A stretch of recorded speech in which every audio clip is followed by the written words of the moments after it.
Africa is a continent open to possibility, which comes to life when those with ambition and courage find the right partner, a partner with the tenacity to stand by them and light up a continent. With the experience and unique insights to go beyond limits, Absa Group Limited is that partner. We are synonymous with stability, transparency, and innovative thinking in financial services based on the legacy of 100 years of seamless execution across Africa.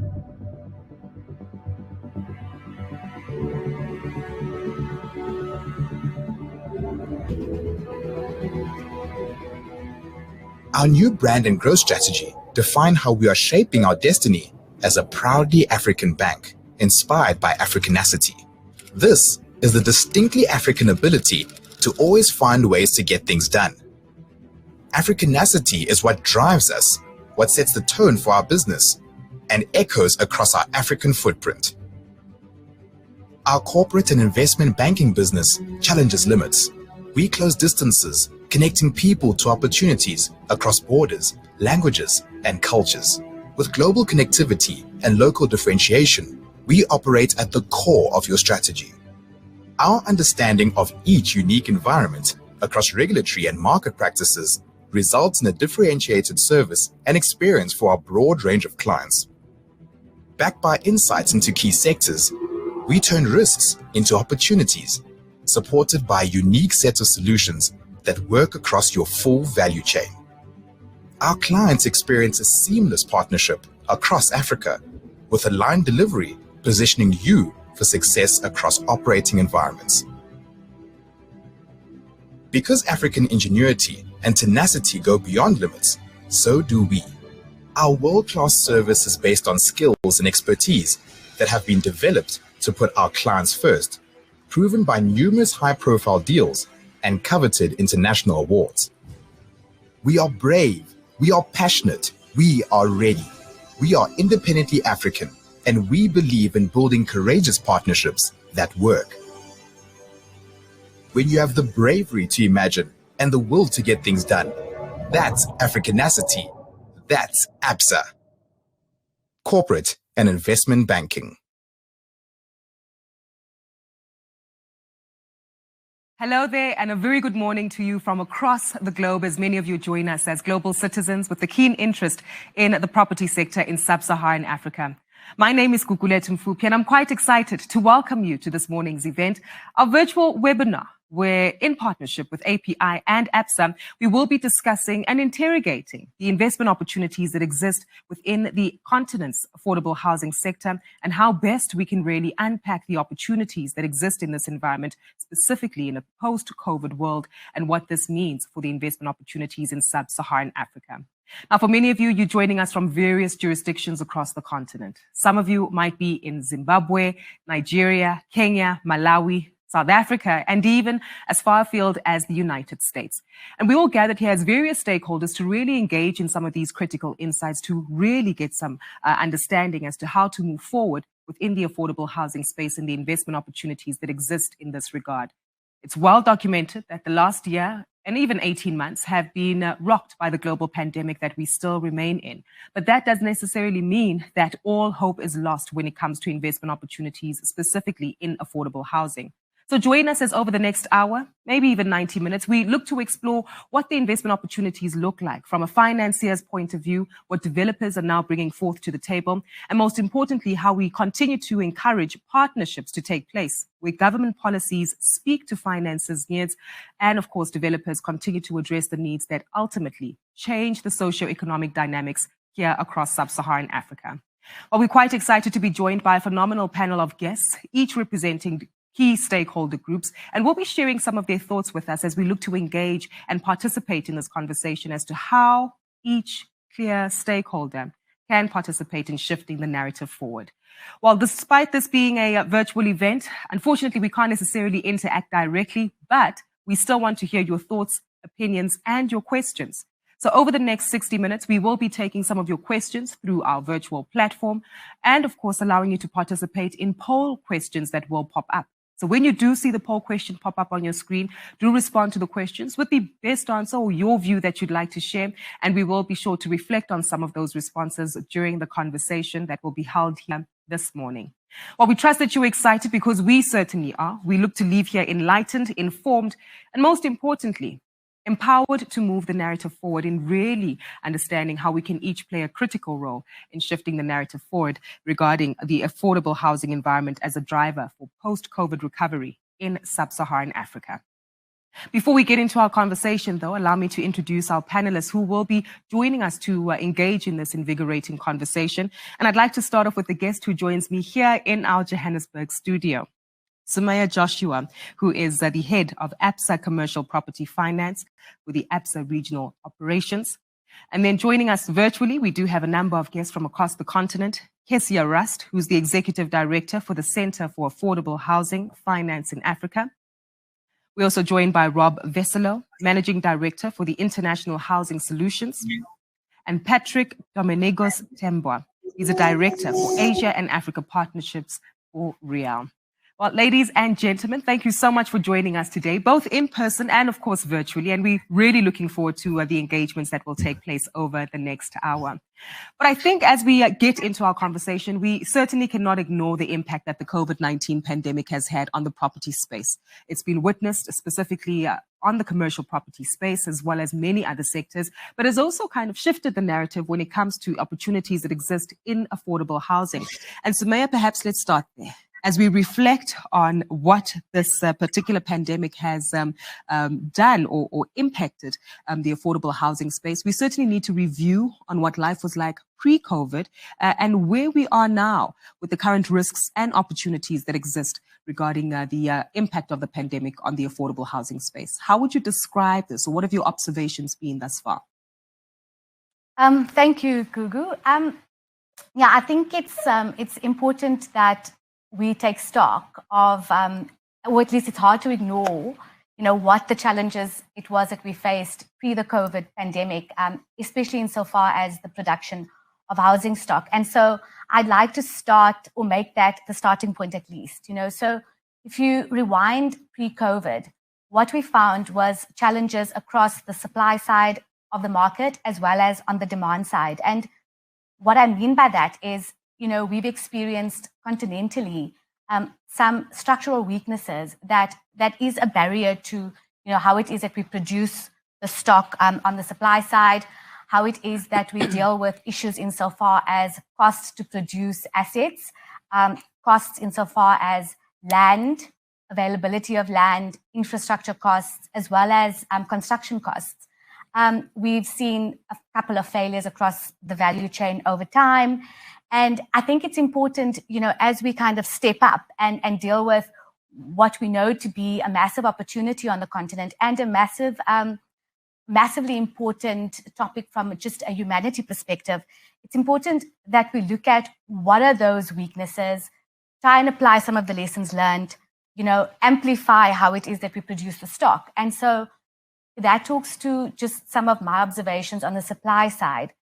On the demand side, we need to understand what are the real strategies to support the offtake of product. Are there developed mortgage loan markets in our presence countries, particularly as a bank? To the extent that these markets are potentially underdeveloped, what's the answer to get the strategies insofar as offtake to work? Then I guess to get to the real, problem statement or perhaps solution statement is, so what does this mean following the impact of the pandemic, and what are we now starting to see? So, and the way I'd like to approach it, or at least the way I think about it, is that we know that we've had traditional or legacy issues insofar as producing stock on the continent. We know that we've gotten better in some of our markets in comparison to other markets, but what the pandemic has done is it's actually amplified, the urgency insofar as producing houses at levels that are affordable and that actually tap into the masses of our population. Because from my perspective, COVID has certainly introduced a new kind of risk associated to the lack of housing on the continent. And I shape that as a health risk. So, in many of our geographies where people do not have access to decent forms of living, what we find is we've got deficiencies insofar as sanitation is concerned, insofar as access to running water is concerned. And what that does is it amplifies the risk of COVID infection. When you take that and you marry it to the fact that we do have a housing shortage on our continent, what I ask myself is, is the lack of housing going to start to manifest as a health crisis?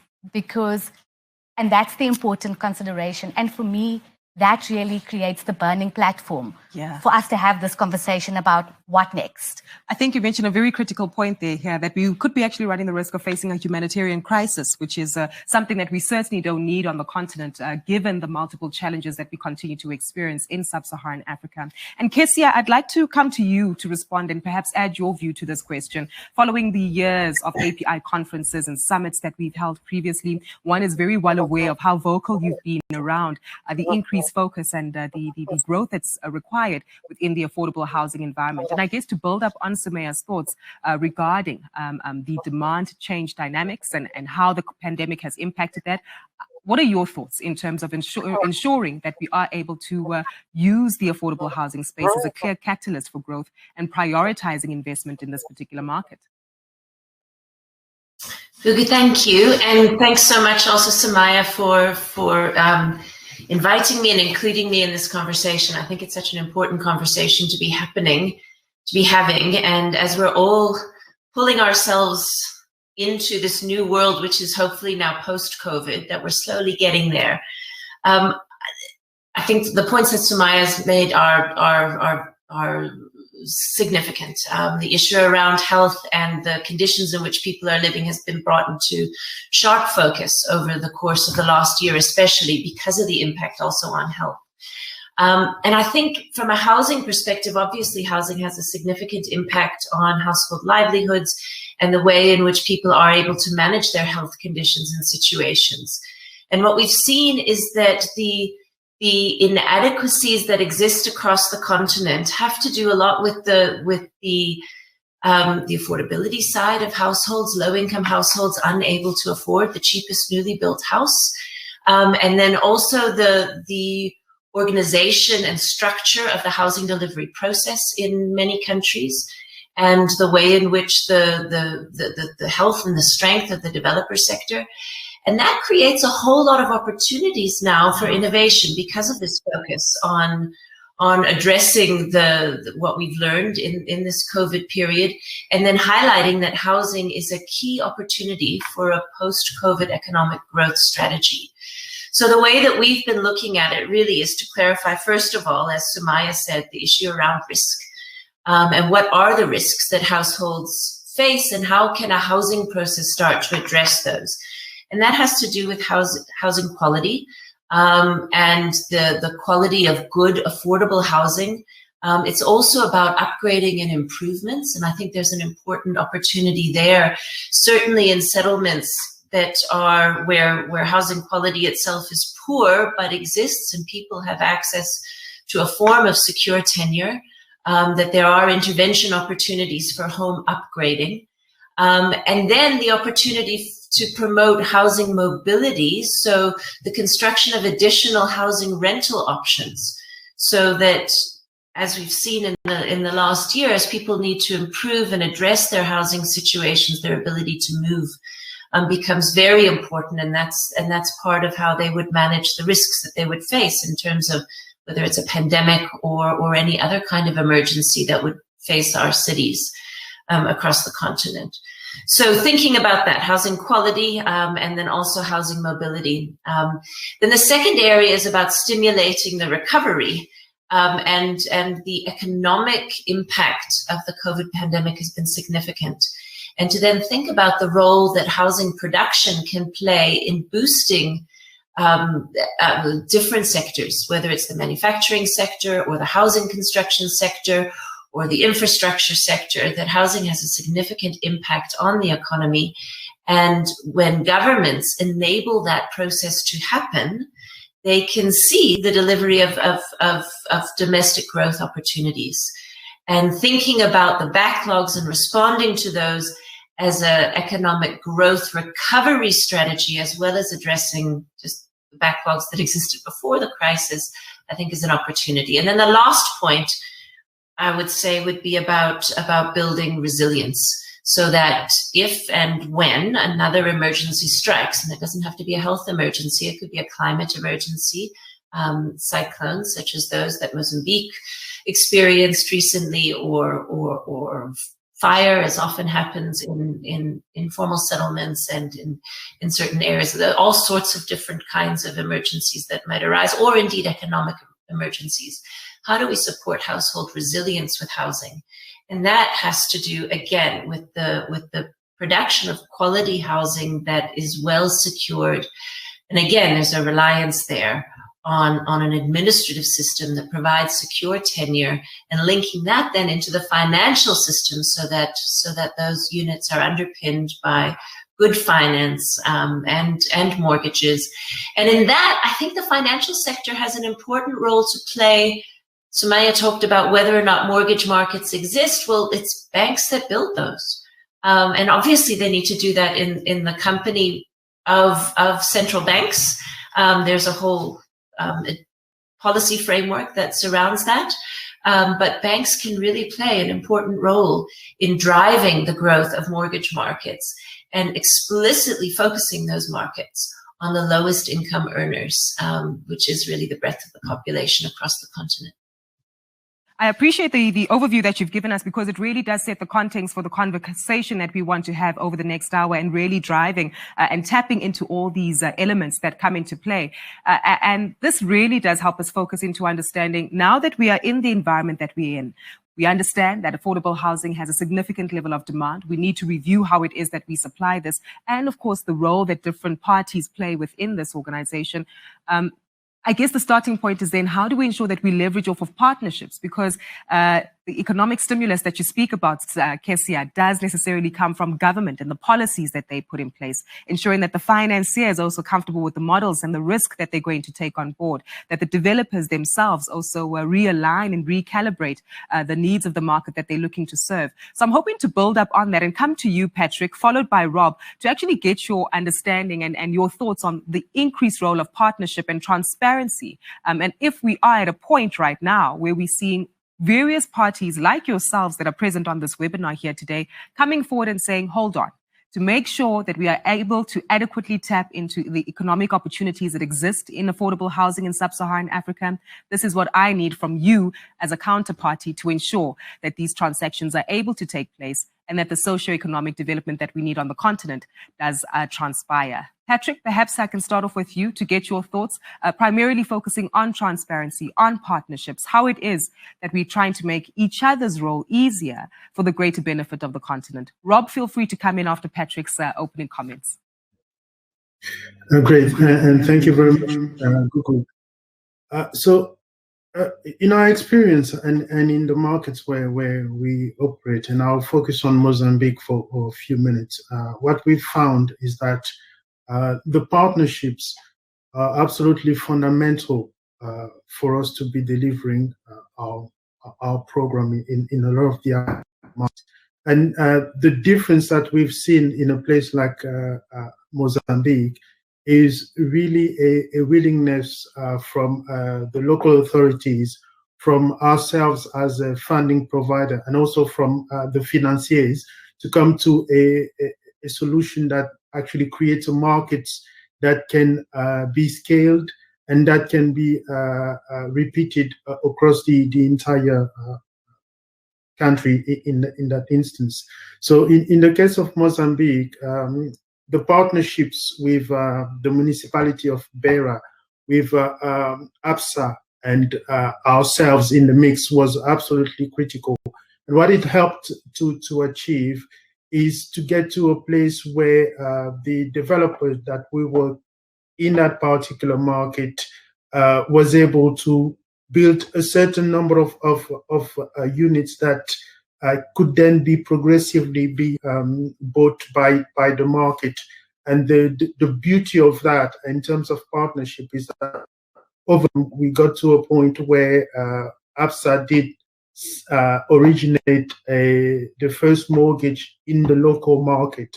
And I do appreciate that it can be perceived as insignificant, but actually it is, in the sense of you have a product targeted at low-income people, and then you have a fairly sophisticated bank which did do its due diligence, did carry out the analysis for them to be confident that actually there is a mortgage market that can be at least initiated and progressively built up, depending on how you sort of feed into the market in terms of housing units built and in terms of the models that you can create to be building housing units at scale. So to me, in summary, the critical bit is having all these different elements in place. I briefly mentioned the municipality of Beira, and what they were very exceptional on is that of helping our developer there as far as the planning permission was concerned, as far as making sure that the wider social infrastructure that can make a house appealing to the wider market be available for our developer to carry out their activity. In short, this is a critical element of how you are wanting to work in each one of those markets, be it Mozambique or Nigeria, and getting it to a place where not only it is scalable, but also it's attractive to the wider ecosystem. And what APSA, for instance, has done in Mozambique, how about it being replicated in places like Kenya and Nigeria and elsewhere, because then you have a benchmark that can be used to tweak even further in relation to each individual market. Sounds like fantastic news and moves that you're making on the ground. Rob, go ahead. We don't want to mute you at all. Yeah, I would certainly agree with everything that's been said, and yeah, great to be here, and thanks to Maya for the invitation. In our experience, one of the key issues about getting affordable housing going in all these different markets is scale. And to do something at scale, it's got to be well supported by financial partners more than anything. And financial partners are only going to support a well-designed product and a and a well-implemented process. So the sharing of all of that information along the value chain, whether it's design, particularly in the current green environment, we no longer build any affordable housing unit in any country that isn't EDGE accredited and certified, which means that it's green. We really rolled out the IFC EDGE program in South Africa together with the IFC and shared all of the information that we had, and the IFC shared all of the information that they had. And what you now find in the market is that just about every house that's getting built is being accredited as green, and is therefore making significant savings. Because they're green, you get more institutional support, and the equity that's required to roll housing programs out en masse on the continent is probably the biggest issue that we have with accelerating this mass delivery. Typically, it starts in the private equity space, like we have done with many funds in South Africa, Namibia, Botswana, and now Kenya. But I think one of the key changes that we're going to see in a post-COVID environment is, with this concept having proved itself through some generous DFI allocations over the years, we hope to see some more typical institutions coming into the space and investing equity for return. And in order to give those institutional investors the returns that they need, we have to share information and share best practice and share worst practice as well. So where mistakes have been made, we've got to make sure we don't do them again. And I think that's going to happen. Certainly from our point of view, we like working with partners. We like doing repeat business with banks. We like to work together to find the best way of doing things. Price point is everything in this market, and that means that needs a collaboration. It needs a serious collaboration to get to that price point. Rob, I think you've directed us to the right person. Sumaya, right next to me, right? You mentioned the financing is needed, and we do need to ensure that is rolled out adequately. And Sumaya, I'm actually hoping to pose a two-edged question to you in terms of following up on the growth and the benefits that we saw being deployed in Mozambique, mentioned by Patrick, as to what that success was like and how you adapted the need to create debt financing for that particular market. And then also building up on the element that Rob also posed regarding making sure that new property developments that do come on board are actually EDGE accredited. And I do understand that this speaks to ABSA having recently launched a green bond green home loan in 2020, which actually saw some significant success. So let's perhaps pick up on those two themes, the success in Mozambique, and then speak to us about the green home loan and just exactly how we see that being deployed in future developments and if there is a key growth driver behind that. Sure. I really would like to answer your Mozambique question on a more broader basis. Sure. Because, as a bank, we've had successes in various geographies insofar as how it is that we're thinking about housing. And of course, as a significant lender in all of our presence countries, we continue to focus on responsible lending. And maybe part of the success has been the recipe that we apply in how we think about funding into these developments. And I would like to just share a broad outline of what that looks like. And that recipe to me is so simple, it should be so simple at least, that you should be able to replicate it across various geographies on our continent. So insofar as accessing the debt is concerned, I think that the starting point is, and Rob highlighted this, is the starting point is the sector definitely needs patient capital. We need the equity to come to market, and we need the investor base to be patient insofar as how it is that they extract value, given the equity that they've put into certain developments. And so our starting point is always about, we know that as a bank, we are very excited about affordable housing. We've had successes in some geographies. We've been better at it in the likes of the example that Patrick might have mentioned and other geographies, including South Africa. We now need to replicate that. And what do I mean by that? As a debt funder, fundamentally, we think about a couple of considerations insofar as what the right debt opportunity is. And it's always on merit. It's always case by case. but if you'd allow me just to give you, the framework. Sure. We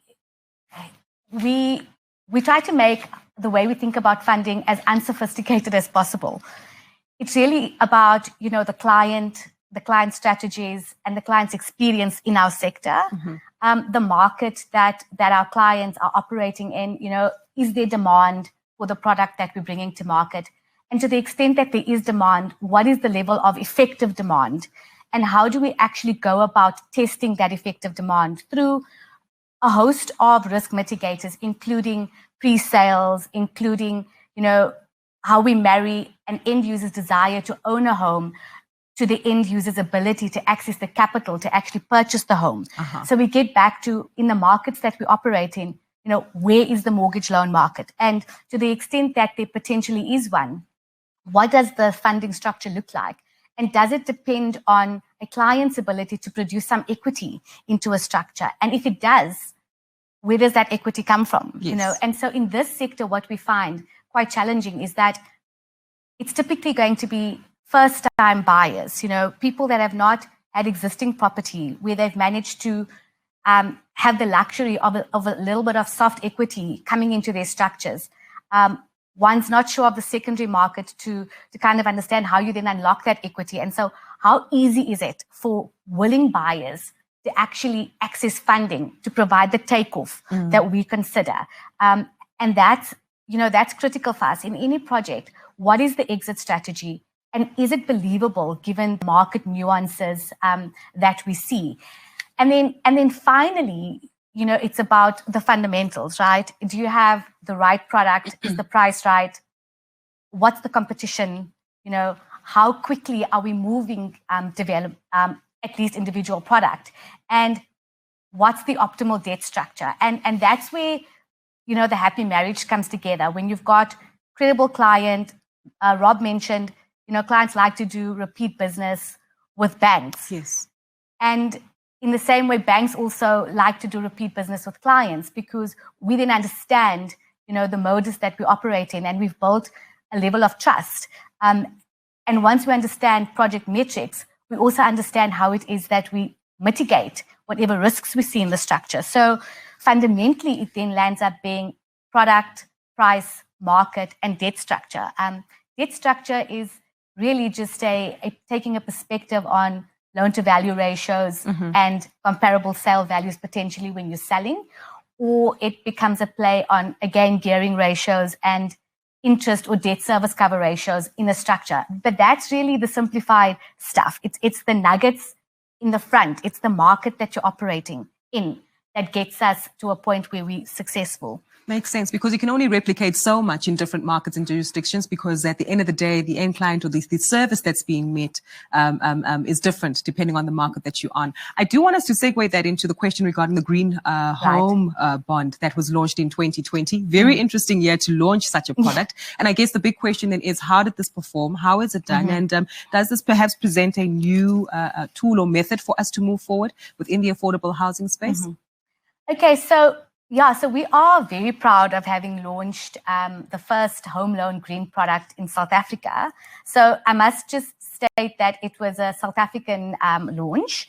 And yes, it was done in 2020. And of course, in the middle of various lockdown approaches in South Africa, particularly. So we, sustainable funding is a big priority, across the globe. And as a corporate citizen, we remain focused on finding ways to continuously fund projects in a way that gets us to contribute to reducing the carbon emission footprint, especially in our presence countries, and, to do good from an environmental perspective. This bond was lodged, or at least launched, in the middle of a global pandemic. And so whilst the traction was a little bit slower than you would anticipate in an ordinary operating environment, we've seen a couple of key successes come out of that initiative. The first is, in spite of the fact that lockdown measures did slow down economic activity, we have managed so far to approve about 9 million rands worth of home loans to qualifying end users in this qualifying product. And we've managed to do that at reduced rates. So again, just what it does is it makes the product more affordable, and it makes access to home ownership a little bit more realistic. The other thing that's important, that's hard to ignore, is that all of this is about collaboration. And in the home loan green bond, we actually, as a bank, collaborated with one of our clients, a very prominent developer in the sector, to launch this bond. We are partnering in learning the lessons together and in applying funding into these developments that we know in collaboration with the client. But what it's done for us is it's created a level of synergy for banks, for private developers, clients, and as well as with the South African Green Building Society. And so the real takeout is, how do you now take those synergies that you've created and launch it to do more insofar as sustainable lending is concerned? And then I guess lastly, 9 million doesn't sound like a big number, but the real opportunity is that, and this unfortunately is the South African context, the real opportunity is that we are cited on about, more than 600 developments in South Africa that does have the EDGE certification. And so we are not limiting ourselves insofar as this bond is concerned. We think that this bond is available in even that established market to now buyers in the secondary market, for so long as we can see that the product qualifies from an EDGE perspective. And then lastly, how do we then make this work on the continent? Yes. I think the short answer is that what we've managed to demonstrate is the capability to raise the bond, right? And the capability to then deploy that capital. What we now need is the scale to start being introduced in new markets. We need the stock to be developed. We need investors that have got a keen interest in wanting to apply capital, invest capital in sustainable or green qualified developments. It's hard to ignore the costs associated to that certification. I think it's equally hard, though, to ignore the overall cost saving in the long run. And just on that, you mentioned a very important point, because there is a question that has come through in one of the chat from one of our viewers here on the webinar, who actually asked, are there good incentives to incorporate IFC EDGE certification into affordable housing projects? What are some examples of where these incentives have aligned? So you mentioned the incentives. We do need to measure this out at scale. Your response to that particular question before we throw it out to one of your colleagues on the panel? I know that Rob's also quite a specialist in Yes. this. So how I'm going to answer that question is from a funding perspective. Sure. So the real benefit that you get, in my mind, is on the end user level, because what we're now trying to do is pass back the benefit of a lower interest rate onto a homeowner that makes the product affordable. And then on the supply side, and even in South Africa, there have been examples outside of this bond issuance where developers have managed to tap into reduced funding on the development program insofar as lending rates is concerned. And that's important because it creates that leg of affordability from both the build side of the sector as well as the buy side. It's how do you pass savings across? And then how do you, and perhaps Rob will answer this as well, Sure. How do you create long-term efficiencies in operating either your home that you own, or some developers would run rental stock, and what's the long-term efficiencies that they get as a result of reduced operating costs? And that's an overtime benefit that you manage to achieve. Indeed. Rob, let's get your perspective here. A reminder of the question is, are there good incentives to incorporate IFC EDGE certification into affordable housing projects? What are some examples of where the incentives have aligned? And maybe we can build up on this and some of the themes that Sumaya has mentioned before expanding this further to perhaps look at some examples across the continent that have proved to be quite favorable. But Rob, your response? So maybe what I can start with is saying that we have done comparisons between developments that were built pre the EDGE world. In other words, they weren't EDGE certified and we didn't follow the EDGE program. same area, same developer, similar number of units, to a scheme that was post-EDGE, so where it's EDGE accredited, EDGE certified. Quite important to make the point that there is really not any significant cost differential. So it doesn't have to cost you money to get a property EDGE accredited. There's a very, very small difference in price. And we've worked on that over the last 4 or 5 years and managed to identify interventions that don't necessarily cost a lot of money. It's simple stuff. You go to a high-end house and it'll have a dual flush toilet, whereas they could probably afford to use more water than an affordable house, which won't have a dual flush toilet. Something as simple as a low flow tap or low flow shower head. Those aren't costly interventions, but we've done the comparison, and we monitor this on a monthly basis, and we find that our tenants tend to save about 1 month's rent in a year on electricity and water, just through the property being EDGE certified and EDGE accredited and designed efficiently. And that, for someone in the affordable space, that's a big number. So if you want benefit, that's benefit straight up. You're getting a cost benefit from a utility point of view, and we know utilities are just continuing to go up. We are starting to see the early stages of tenants who have become aware of the fact that an EDGE certified building is cheaper to live in from a utility cost point of view, starting to have a preference. So we'd like to advertise that our buildings are EDGE certified and accredited. I do think that over time, from a resale point of view, this will become a factor. We know it's a factor in the non-residential space. It's going to take a long time, but this is rolled out really way quicker than I think anybody ever imagined. If you'd said the word EDGE 4 years ago on this webinar, no one would have known what you were talking about. And I don't think there's a residential developer in South Africa at the moment, if I'm honest, that doesn't know what EDGE is. And certainly we're now working in Namibia, Botswana, and Kenya, and it's there. And nothing that we build is not going to be EDGE accredited. So I think this is definitely going to be beneficial. We're definitely going to be coming back to Samaya and repricing our development bonds. And so I think it's very positive. It's the green angle makes it more investable. And to Samaya's point, the institutional equity investment is what we actually really need in this market to be able to deliver mass delivery. Indeed. Well, we're looking forward to there being flies on the walls when those negotiations and conversations take place between yourself and Sumaya. But on that note, though, it is quite clear that financing has certainly come up as a very key element that we need to focus on. And we have run a poll, which many of you have responded to. Our question to you was, what financing solutions can improve affordable housing development? The large majority of you, 62%, saying innovative end-user mortgages for low-income households. That's quickly followed by 20% voting for green bonds and ESG financing solutions, which will facilitate greater development in future, and also followed by mezzanine financing to bridge the funding gap for developers.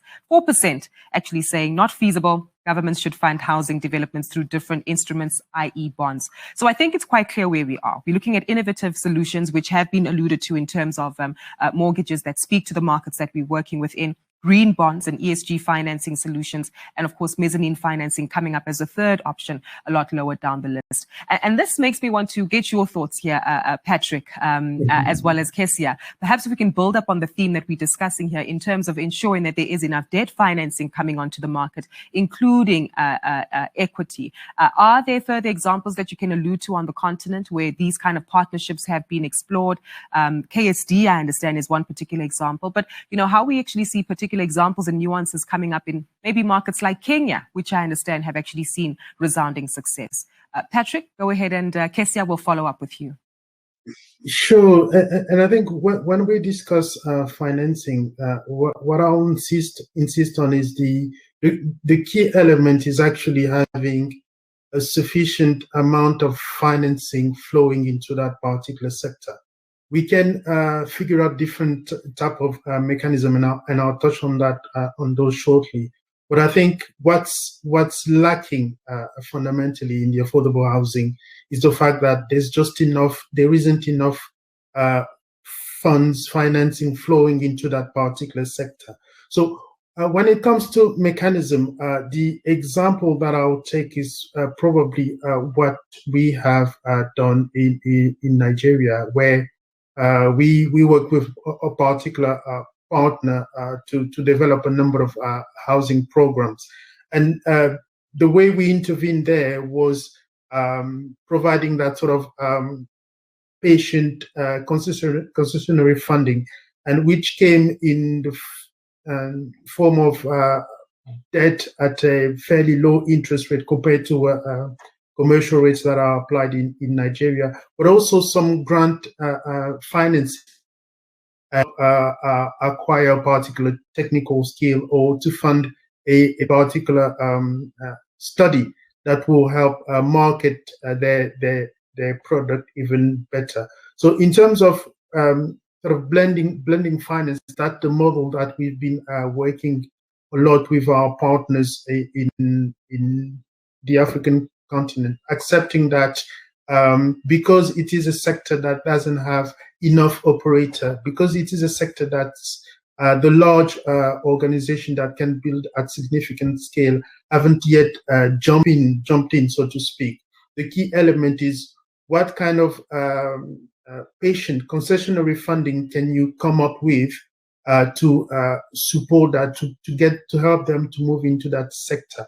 And we recently signed a financing agreement with a Kenya-based large developer, and this really speaks to that, how we sort of decided that because they are entering a market where there are not enough of them to build at large scale, we are comfortable to be providing that patient capital that get them not just to deliver the housing units, but also to kind of see the value of the work that they're doing and see the potential market over time. So that's one key element that I wanted to mention here. Before we go to Kessie, I do want to jump in there and actually ask you about this flow of capital. One would assume that given the dynamics that we witness in the commercial property space, that everyone would be running towards affordable housing. Is that not the case, or a bad assumption on my part?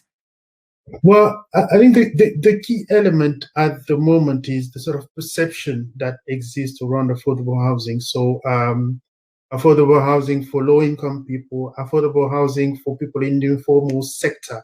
So there's not necessarily the kind of appeal that you will see for more of the middle and upper income segment that are out there. So that's why the flow of financing is not necessarily as available as you would expect for such a potentially large market.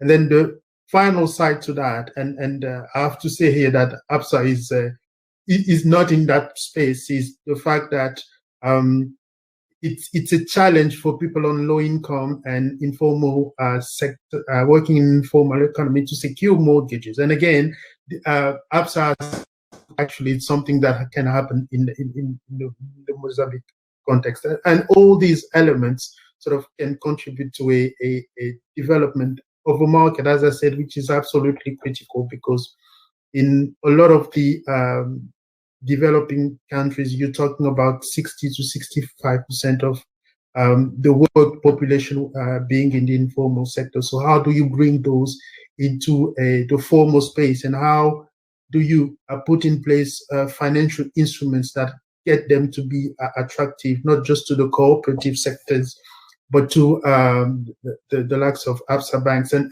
the wider sector of commercial banks as well. That's one of the key elements that we have been trying to push. Fantastic. Kessie, I'm hoping you can respond to some of those burning issues and adding your own thoughts to the conversation as well. How do we increase the attractiveness of capital to the affordable housing sector? You know, I actually think that capital is hugely curious. I think so many investors, certainly on the DFI side, but also impact investors, and then also just the wider investment sector, that absolutely can see that there should be opportunity in affordable housing across the continent. Now, that definition of affordable housing is wide. And there are the very, very low income, and that sort of appears mostly in the news. And then there are working class people, from security guards and nurses and teachers and so on, and then entry-level workers within the corporate sector and so on. So there's quite a lot of diversity in that market. And I do feel that the wide investment sector is curious and interested. Where there's a struggle is the ability to place the money into investable projects. And that has to do with, again, the diversity of the investors. So the initiative that IHS is doing within Kenya is really interesting, because IHS has long experience in Southern Africa in building a fund that's targeted a particular segment of the working class market and delivering affordable housing in that segment and getting to know the developers really well, and the regulatory and administrative environment in which they're operating really well. And that know-how that they've built, now they want to apply also in Kenya. And I have no doubt that they'll be able to support and grow that market significantly, and through their effort, demonstrate that this is a viable undertaking. You have to be strategic and focused. And what we need more so than, one of the most significant things we need, and it's something that Rob mentioned right at the beginning of this conversation, is we need information and data. So the anxiety of any investor when they engage in an investment is, well, what are the parameters of this investment, and what kind of a return and what kind of performance can I expect? And out of that is this question of risk, and it's an intangible in the affordable market because there's been very little data available. And so what's quite exciting is now, and we're doing this, CAF is doing this with IHS and with Real and with FSD African Investments that has invested into the IHS Kenya Green Fund, is we've set up an effort to collect the data from the delivery and the development effort real time, looking at the structure of the project that is being developed and the experience of its implementation over the course of the development, the people that it's targeting, and then over time also the performance of that effort, to produce and to share that information and data broadly so that all investors can become more familiar with the character and the nuance of the market, so that they can better feel what the risk is and engage in that. And that is an effort that, we're starting it in Kenya and establishing an affordable housing investment alliance in Kenya in order to support that.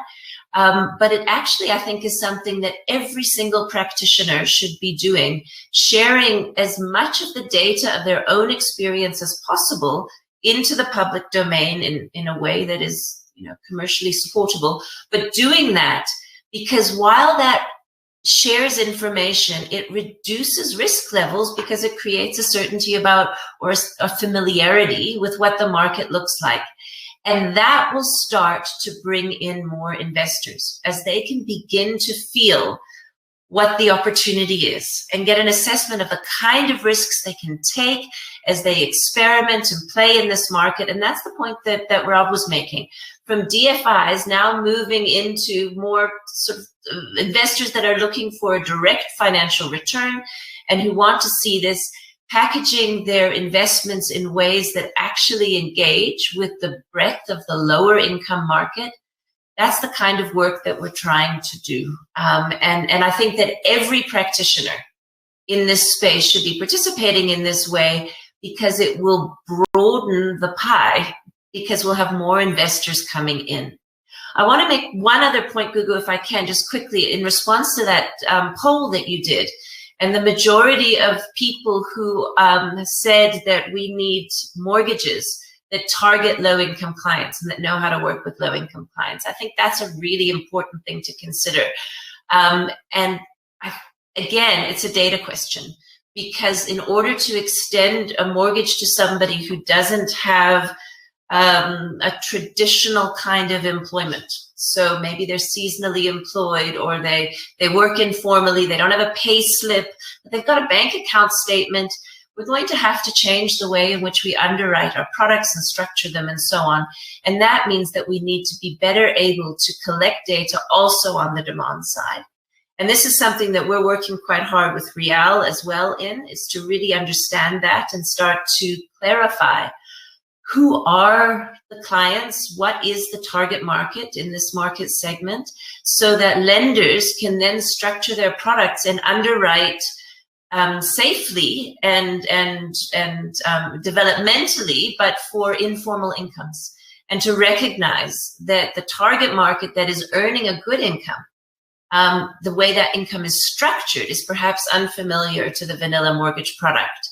But that's a market development exercise and should be fairly easily addressed with some careful looking at who the target market is and some creative product development effort.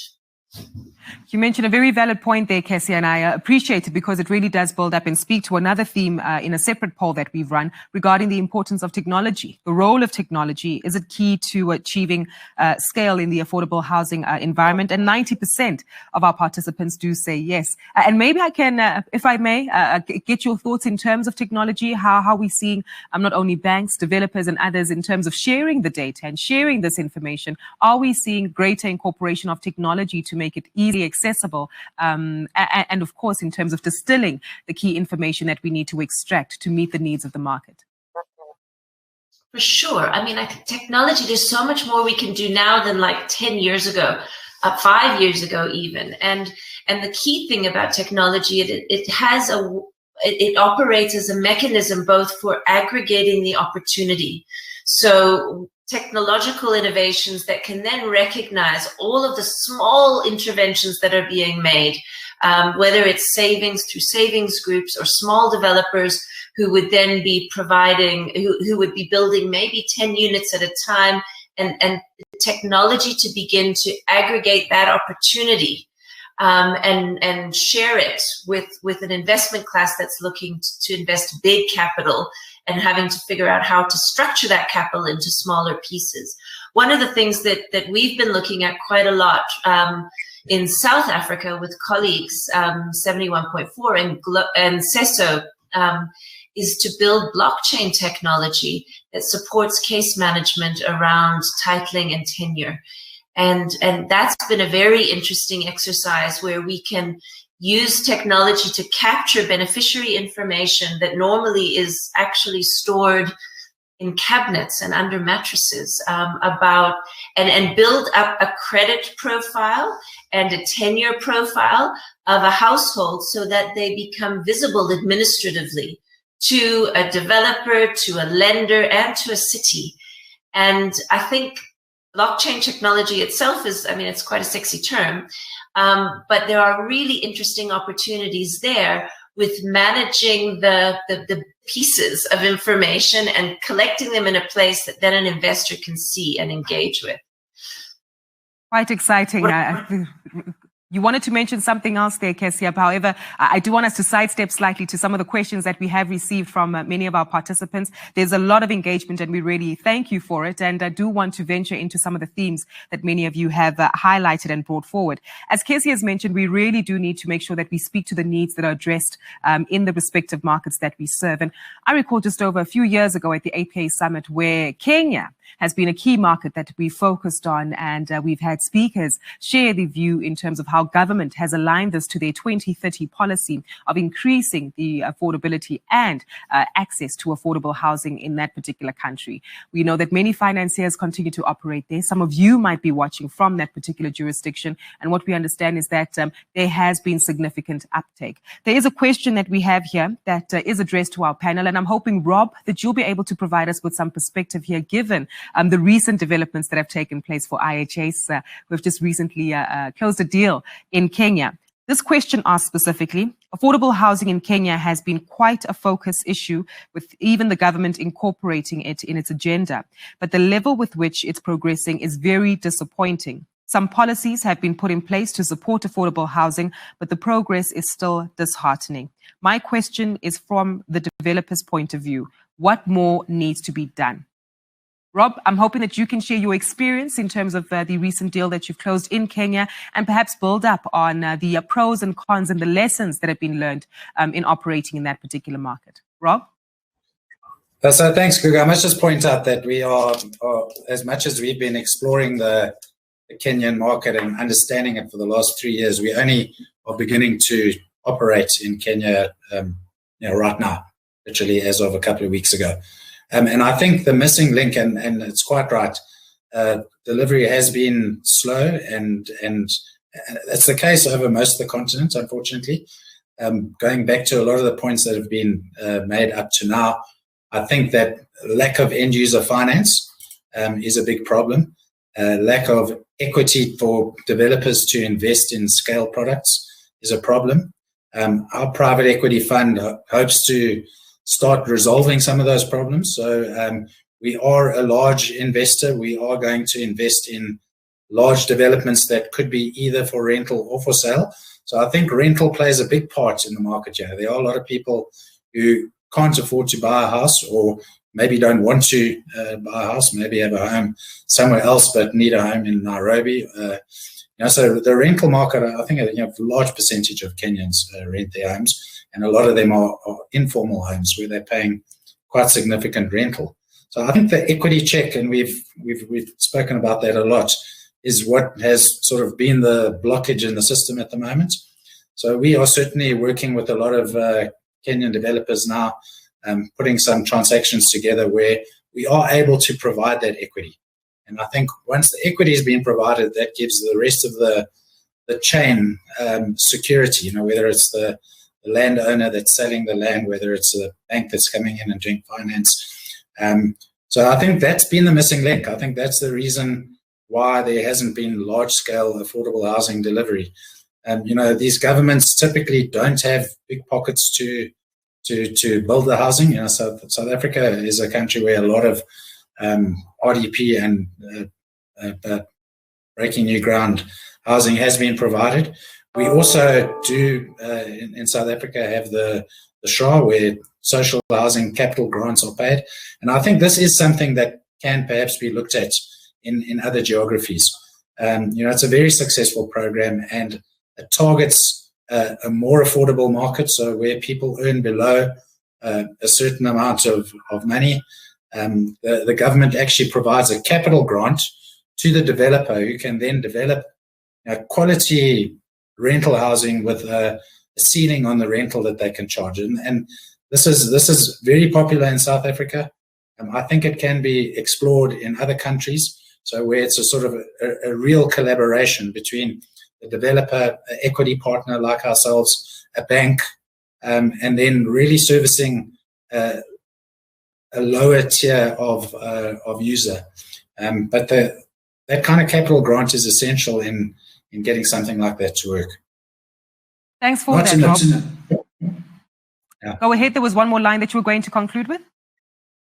I'm saying, and I just want to differentiate that from what we would typically call an affordable housing market, where we're able to put in enough equity as an owner to allow affordable rentals, or we're able to put in enough equity as a developer to allow the takeoff. But I think from a takeoff point of view, we have to also consider products other than typical mortgage lending, particularly in countries where interest rates are very, very high, makes it unaffordable. So installment sale type transactions are going to have to happen, and they are happening on a small scale.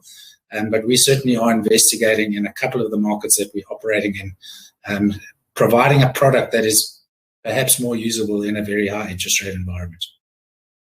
Thanks for that perspective, Rob. Maybe let's come to you, Sumaya, to also build up on a question and a theme that Rob has mentioned, and a question that has come through in terms of making access to mortgages more affordable, specifically when it comes to markets that do have higher interest rates. The question asks, is ABSA willing to take this up, ensuring that banks are willing to offer loans to consumers in markets where interest rates might be significantly higher and perhaps the environment is not as mature as what you've experienced in your other jurisdictions? Sure. So I think, the point is so right that part of what stops the sector from actually gaining momentum is the gap in so far as the end user home loan market is concerned. And maybe the way that we are trying to address the problem statement in collaboration with some of our key operators in country is to perhaps talk about the role that we're playing in a country like Kenya, where ABSA as a bank has been appointed as part of a ministerial committee where we're working alongside the government of Kenya, given that they've been intentional, signaling that they would like to introduce 500,000 affordable units, but they just haven't managed to get it right. So what we are trying to do is now work alongside them to start to really fully influence mortgage markets across different banks. And I think the cost of funding is less of a priority for us right now than to get the infrastructure right, than to get access to the data that Kesia talks about. Because as a bank, we know how to produce mortgage loan products. We also know how to price that in a way that, makes commercial sense.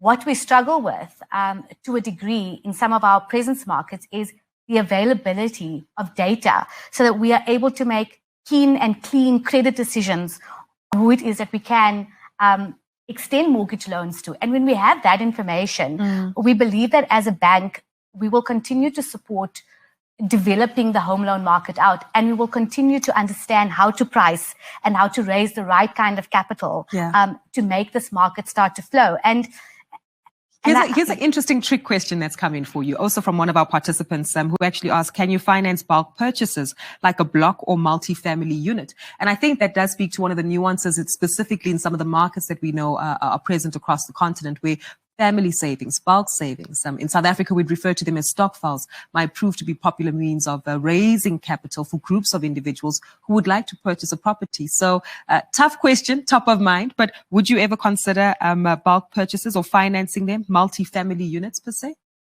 So we've got a lot of experience in funding. You're calling it bulk purchases. I'll call it funding into rental models, right? So you might have a structure developed where you have a couple of people participating and they might be buying a host of units in the same development with the intention of renting those units out.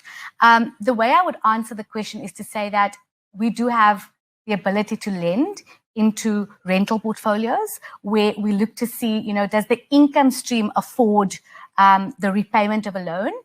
Does the economics make sense there? And insofar as, who it is that we fund, and I know you're talking about, kind of stokvel arrangements, and I'll carefully respond to that by saying that, everything that we do is on merit. Everything that we do is case by case. And to the extent that we are doing a level of lend that might be not traditional, what we need is to be armed with the facts, and we can assess. We take views, predominantly we take sector views, we take client views, and we take views on market. And to bring that answer back to data is, I'm not going to say we don't. I'm going to say that where the business case stacks up, we can get our head around putting some gearing into established rental stock. What we need is the data to evidence the business case. And that's something that we really need to prioritize to stop talking from an aspirational perspective, and to start evidencing what we can do, given that, we have the depth of experience already. Data coming up as another key point, and as you say, speaking to the nuances. So if people are using different forms of saving and investment in various products, then those are the elements we need to be mindful of.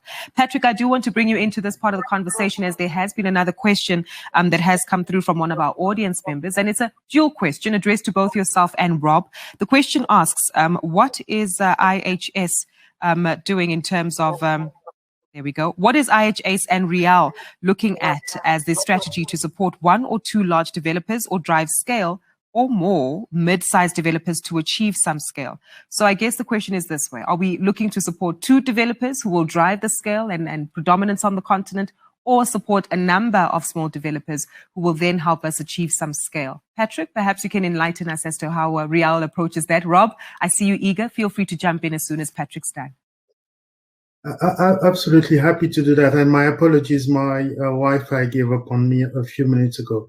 So the way I respond to that is that our intervention is focused on a couple of markets. And in each one of those markets, our absolute priority is to make sure that we've got a kind of varied set of partners to deliver on our work. So the larger scale developer, to us, they are absolutely critical, because that gives us the opportunity to prove that although they are fairly large, they can operate in a market that has been unattractive so far, but is actually worthwhile because they can have the volume and they can also generate the right margins for them to continue developing as an organization.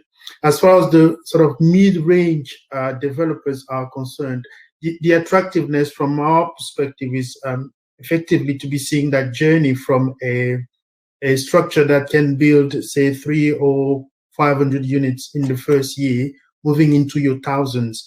And our intervention in that sort of setup is to make sure that we provide the right type of incentives, not just financial, but also on the technical bit, because we've got a good team of built environment specialists here in the UK and also on the ground, and also linking them up with others in the sector, be it the financiers, be it government entities, so that they get to a point where they become strong in the market and can play with the much wider sector.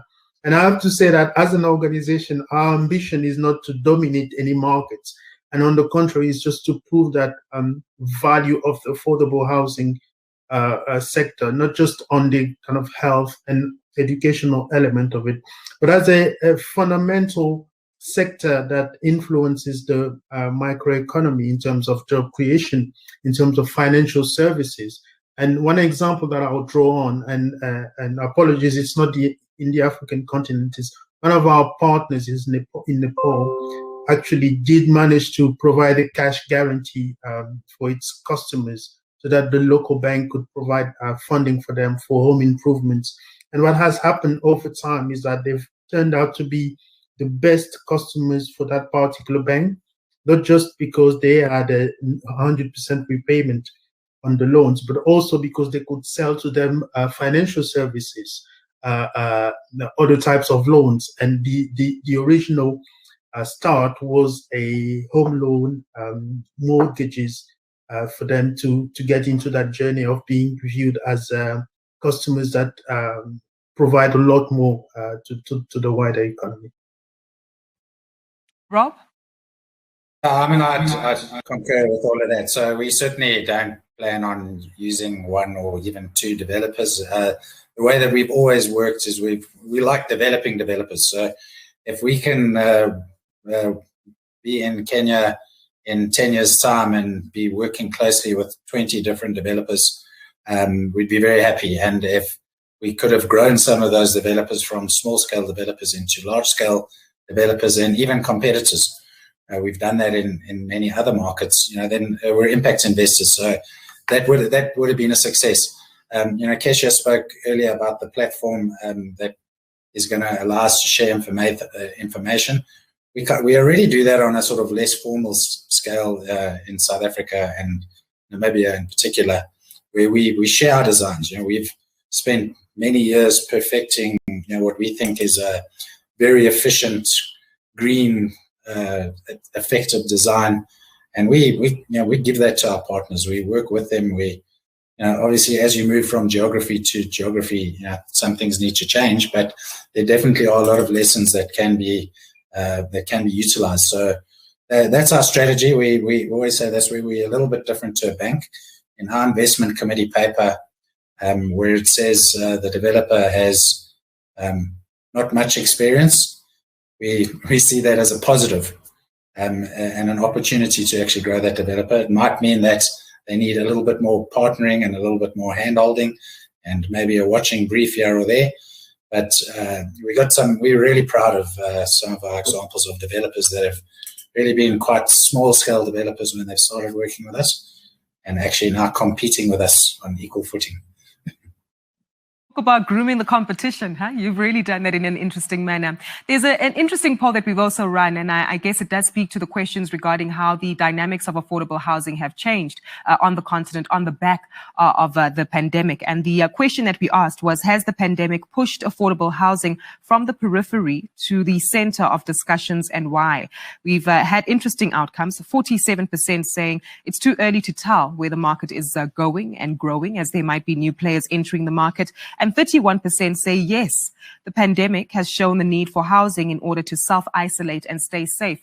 And Rob and Kessia, perhaps this is a question best directed to you both in terms of understanding how, from an end user perspective, the needs, the design, the structure, and the technology that's implemented in affordable housing no longer just needs to provide the basics of 4 walls and a restroom, but maybe even looking at the way that we are interacting and connecting right now, looking at Wi-Fi, looking at environmental sensitivities and sustainability in the long term. Rob, are these new elements that play a different role in how you're designing some of your properties going forward? And Kessia, are these needs that we need to prioritize in future, perhaps both from a government policy point of view and, of course, from a structural and design from developers? Rob, let's get your thoughts. Yeah, so absolutely. For us, like anything we build now must have Wi-Fi. It's not an optional like it was years ago. We are building for a lot of young people, and young people don't operate without Wi-Fi. It's as simple as that. So it was happening pre-COVID, but I think COVID sort of accentuated the need for it. It's just we are now looking to house people who are living in informal environments, a lot of them, so to be able to pull them out of their environment and allow them to have this kind of access, because who knows what the next pandemic is. But I think what we all agree on is that there will be one. Indeed. Kessia? Yeah, I mean, I think that perhaps what the pandemic highlighted, and it's a point Sumaya made right at the beginning, is it was a magnifying glass. It shone focus onto a range of issues that existed even before the pandemic, and that is that housing needs to respond to the evolving needs of households, and those change over the life cycle of the household itself, and then of course over generations as well. What I think is so interesting, and maybe we see it again more now than we did before, is that the ecosystem for affordable housing is beginning to fill out. So 10 years ago, you could sort of count on your hand how many people were engaging in the sector. And increasingly, we have more developers, more diverse array of developers, more investors and lenders and financiers coming in. Government, certainly in Kenya, it's a priority. It's been a priority in South Africa for quite a while. It's a priority in Rwanda and Uganda. And there are very many governments that are explicitly articulating it. And that's demonstrating for the private sector that there's an opportunity to start engaging. We've got almost a progression of support from Real, which works with particular developers who are working in a particular part of the housing income pyramid, and also possibly, I'd say, with very young developers who need additional support. Then the kind of work that IHS is doing, as they say, they want to grow developers. So they're happy to receive a developer that is solid in intention, but maybe doesn't have the years of track record that a bank might want. And if you create that chain of finance so that developers and other practitioners can graduate from one finance to the other, and then you can have the DFIs to smooth that progression and provide some of the risk underpin, I'm seeing that happening. A key point, of course, is that we need to know that each other exists. And then that creates the basis for building the collaboration between all the parties. So if we, in this space, understanding the demand side, understanding how the supply side fits together, and now starting to formalize the way in which we share that information, I think that's key. And I think the future now, an invitation to all the new investors, I think there are real opportunities in this sector, because you do have a number of key organizations who've sort of paid the school fees. and made this a place where it now can attract much more attention and much more engagement. Point there, Kessia. We do have one more question that's come up that I'd like for us to address and perhaps share your views in terms of the new dynamics and opportunities that do exist here. And this is one that speaks to circular buildings and not necessarily focusing on traditional real estate, which we know is not movable and attached to the ground. Circular buildings can be relocated and rest on top of land, so can be viewed as a product instead of land or property that can be repossessed. So the questions asks, is there any focus into new financial models regarding circular buildings? Kessia, maybe Sumaya, you can also add your thoughts on this one.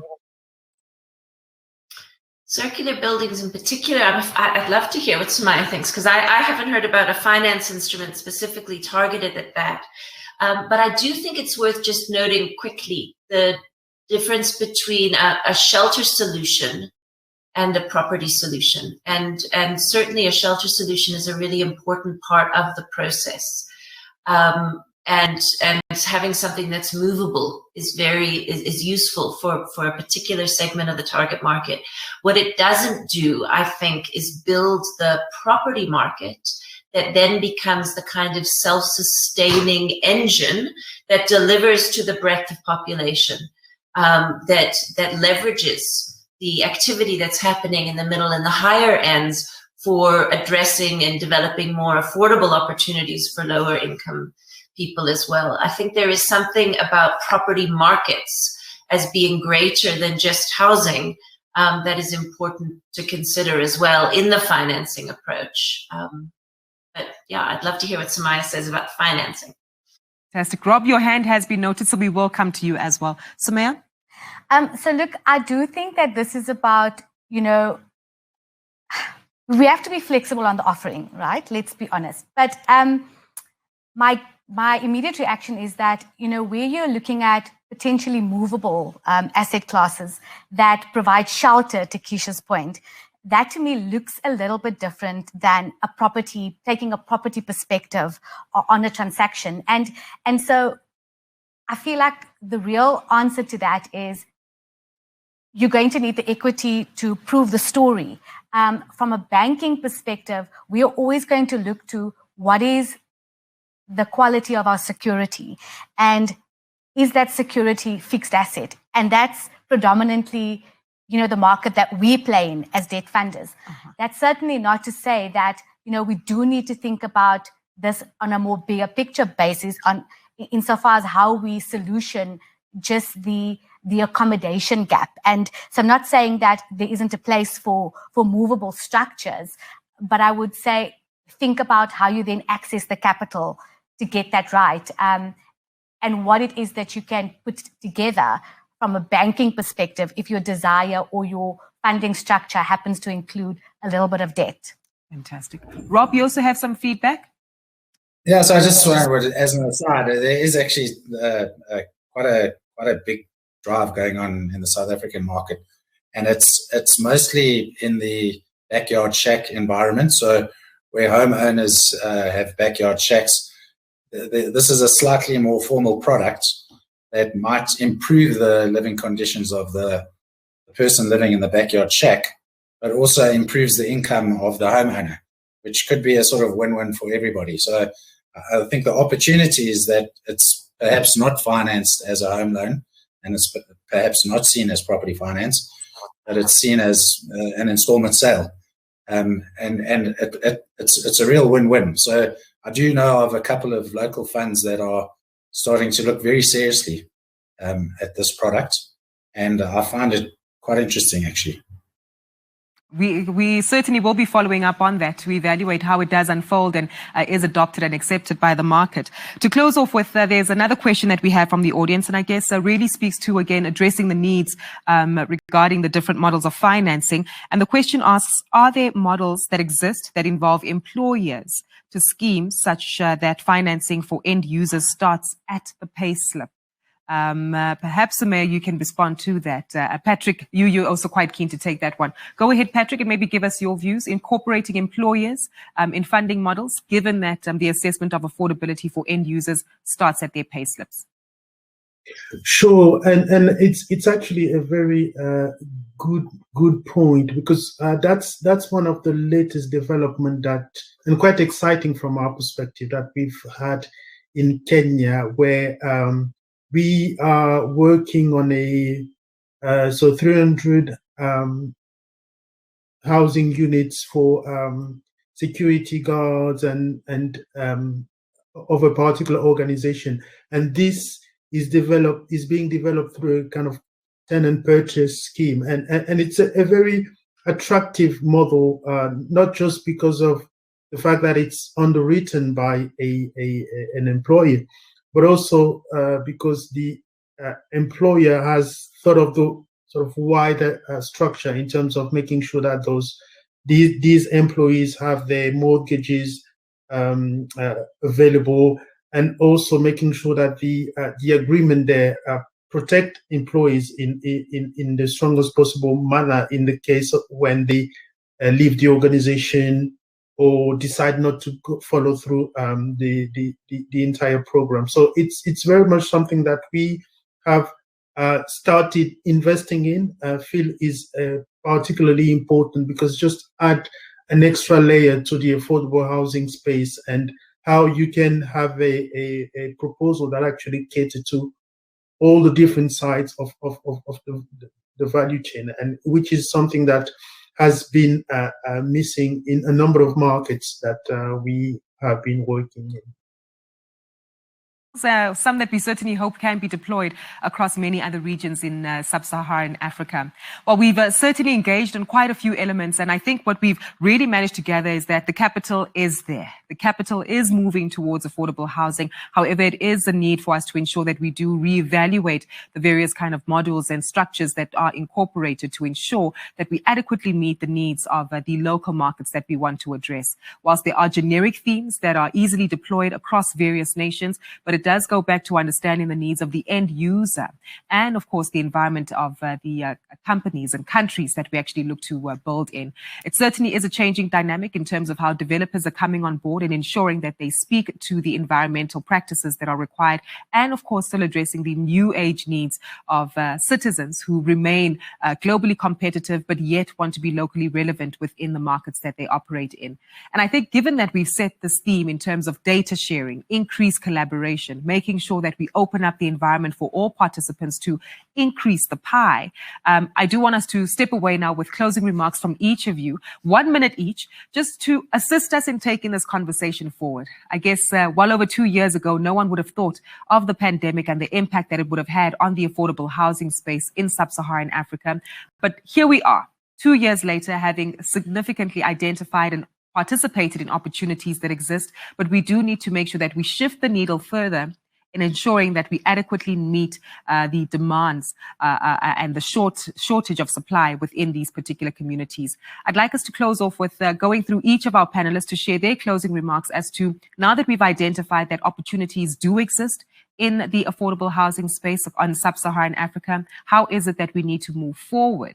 That not only will this participate in the COVID recovery plan of affordable housing property in the continent, but that we realize true growth from this in the next 2 and maybe even 5 years ahead. So, Maya, I'll take the liberty of starting off with you as you're in studio, and then work our way through Kessia, Rob, and Patrick.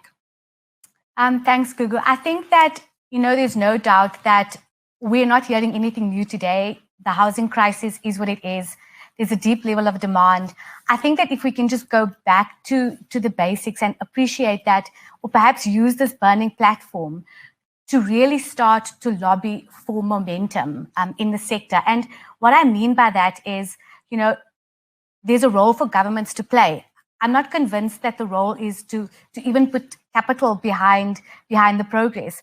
Perhaps, and Kessia said it so well on a call the other day, I think the starting point is if we can lean on our governments to really clear the way, for private developers to fully participate, and to participate in a way under perhaps easier operating conditions.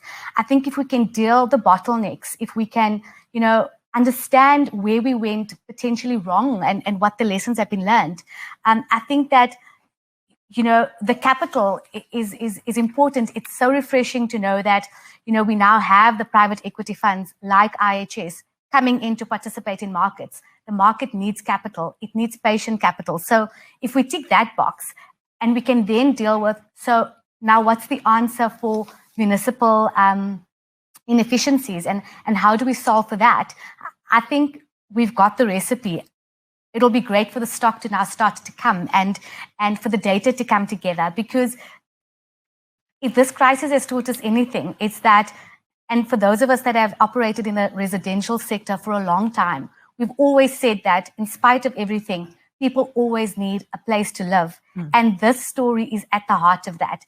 Residential has proven to be a defensive subsector of the property market. And it therefore makes sense commercially for investors and developers, for banks, for governments, and for good, So I'm very passionate to see where this continuous conversation takes us, and I'm passionate to see how it is that we can participate as a bank on the funding structure for our clients. So quite literally, home is where the heart is and where the capital is being directed. Kezia, your closing remarks? Yeah, that's so nice to hear, Samaya. It's very exciting to hear when a large commercial bank is very keen on engaging in this segment of the market and sees that it makes sense commercially, that it also makes sense in terms of just what is the world that we want to live in. I think that the way in which we do start to crowd in participants, bring them in, whether it is the private sector investors or government, and to convince each party to play the role they have, they need a sense of optimism that it's possible, that their efforts will be put to good use. And for that, the data sharing issue is really important. And it's not just data. That's an easy word, and that looks like a spreadsheet. It's the experiences, it is the track record, it's the good stories, it's also the bad stories. We want to be able to intervene when there is a blockage, as that blockage happens, and intervene with evidence. So then we can motivate the municipal authority or the other players that are in that particular segment of the value chain to put their efforts into clearing that blockage. And these are things that we can do because each one of us on this panel, and certainly across the audience, we have different capacities. We play different roles in the process. So I would really like to encourage everybody in the call and also those in the audience to please come and join us and to join the Africa Housing Investment Alliance. We're very keen to work with the data that is produced in the sector and to share it into the public domain in ways that are useful and that are developmental. And we'd be very to engage with any one of you. Samaya, I'll come and talk to you about ABSA, and I hope that you'll be able to join with IHS and with Real in Kenya and the Affordable Housing Investment Alliance there. But broadly, this is a really great opportunity. And we're very keen to do our part, certainly, to share that information so that the road is smoother and so that everybody can fit on it. Thank you. Thanks, Kezia. Rob? Yeah, look, I think what's clear is that we have an opportunity as a subsector of the real estate market. It's never been a better time to be a residential developer or a residential investor, in my view. And Kesha's right, there's a lot of new players coming into the market. The reason they're coming into the market is because we're quite honestly the only game in town. You can't develop offices, you can't develop shopping centers. The world has changed. So you're seeing a lot of new people coming into the industry, and you will see investment follow that. And we're starting to see it, but it will take time. And the one thing we've all got to guard against, which is why we all need to be prepared to work together and share best practices, is massive failures. We can't afford them, because as quickly as money comes in, it runs away where there's a perception of risk. And we are in an industry where there has been a massive perception of risk. When IHS started building institutional sized rental properties 10, 11 years ago, it was almost impossible to get senior debt, bank funding on a term basis, because there was a perception of risk. That's now changed. It's actually because we've proved ourselves operationally. Banks will be comfortable to provide, a good slug of senior debt into all of those schemes. But it was a proof of concept. We have to keep that concept working. We need to prove that we can not only build them, but manage them. The management is an exceptionally big part of the business. So I think we must be prepared to help each other, work with each other, so that we don't have failures that send the investors running in the opposite direction. Fantastic. Thank you so much, Rob. Patrick, you have the last word. Yes, and I will echo that. And I think the key point from my perspective is really to have that sort of two-pronged approach, which is on the one hand what we call in our organization the build side, which is all about actually construction, putting money on the ground so that there's a track record that is developed.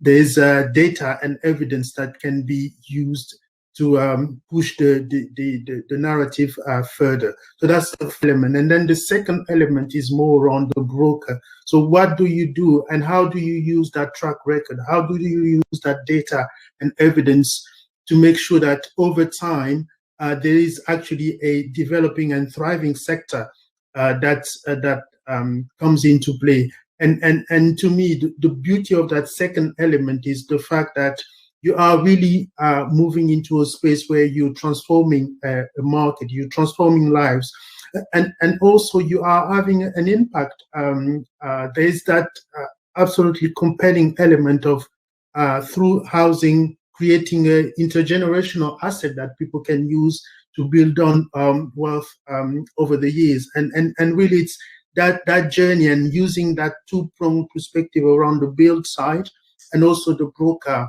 bringing the financial sector, bringing government officials and others who are keen on expanding the market. That will be my final message. Indeed. Thank you so much to each of you for sharing such poignant insights with us throughout the last hour and a half, really getting to grasp the opportunities that exist in the affordable housing space in Sub-Saharan Africa, and most importantly, highlighting the fact that this is where the growth is. We shop from home, we learn from home, we work from home. Primarily, not only is home a place of great productivity for many Africans across the continent, but also a place of safety and shelter that also meets the socio-economic needs that we have, and probably addresses one of the best questions that we had on the poll this morning, which is, what are the most important economic benefits to affordable housing? Well, a large majority of you said create social cohesion needed in the economic dynamism that we want to express. So as we walk away from today's conversation, I trust that you are left more enlightened in understanding the opportunities that exist, introducing more capital, enhancing on the collaborative efforts that we have, and of course, accessing and making use of appropriate data and technology. This is certainly going to be how best we shift the needle forward in the post-COVID recovery of the affordable housing space. Thank you so much to my guests and our panelists for joining us here today and giving us some of their insight. And of course, to you participating in the Q&A and the polls that we've had, and for engaging with us here on this platform. Until next time, we trust that you keep safe and of course, continue to be a key player in the affordable housing investment narrative here on the continent.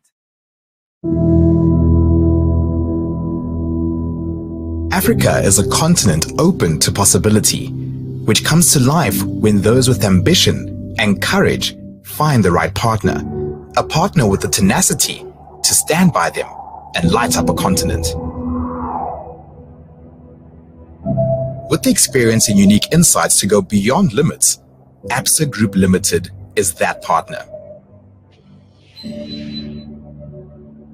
We are synonymous with stability, transparency, and innovative thinking in financial services, based on the legacy of 100 years of seamless execution across Africa.